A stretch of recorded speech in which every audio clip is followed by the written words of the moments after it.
If you ever studied music in primary school, you might remember Sergei Prokofiev's classic work, Peter and the Wolf. It's a children's story in which the orchestra narrates the plot, using different instruments and themes to represent different characters. The flutes as the bird, the oboe as the duck, so on and so forth. It's a fantastic example of leitmotif in action. A leitmotif is a recurring musical idea, a melody, chord sequence, rhythm, or a combination of these, which is then associated with a particular character, place, or idea. Composers use them to create continuity throughout a film, or to help support the narrative by connecting ideas throughout the plot through music. Leitmotifs and other types of themes are one of your main tools as a composer to build narrative throughout your score. They can be really obvious or more subtle. They can be specific melodies, sounds, chords, or motifs. How you choose to introduce them, develop them, and deploy them will have a huge impact on how your audience reacts to key moments in the plot.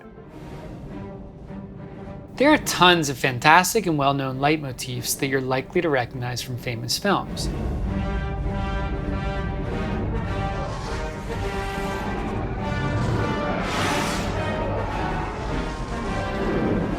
The repeated E and F in the low register in John Williams' soundtrack for Jaws. It shows up whenever a shark attack is hinted at or underway.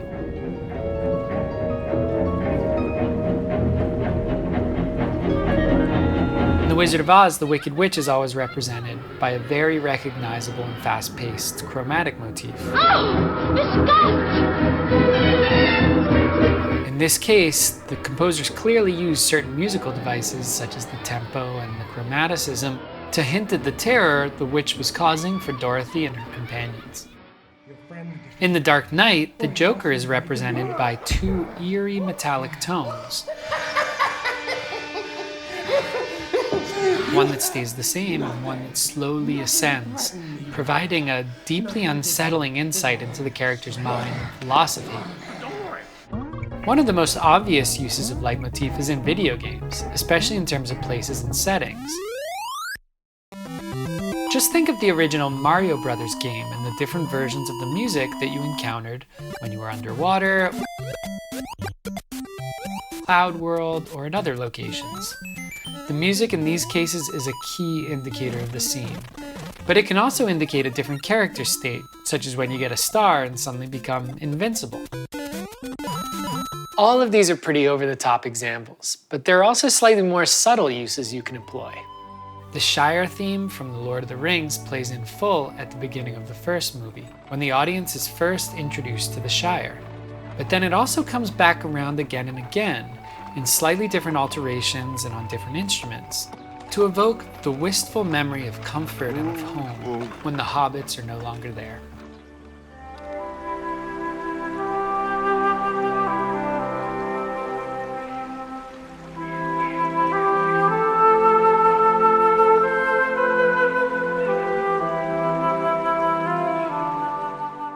One of the leitmotifs that composer Ludwig Göransson uses for the hero T'Challa in the movie Black Panther is played on a talking drum. In fact, he had the instrument play a sound very reminiscent of T'Challa on the drum. It's a short, rhythmic pattern and pops up throughout the film, and it can build to a crescendo when combined with an ensemble or other instruments. In other words, there really is no limit to what types of musical themes you can explore. There are many projects you'll encounter in your career for which character leitmotifs might not be suitable or maybe too obvious. But knowing how to create a specific theme tied to your narrative will always be a critical storytelling skill.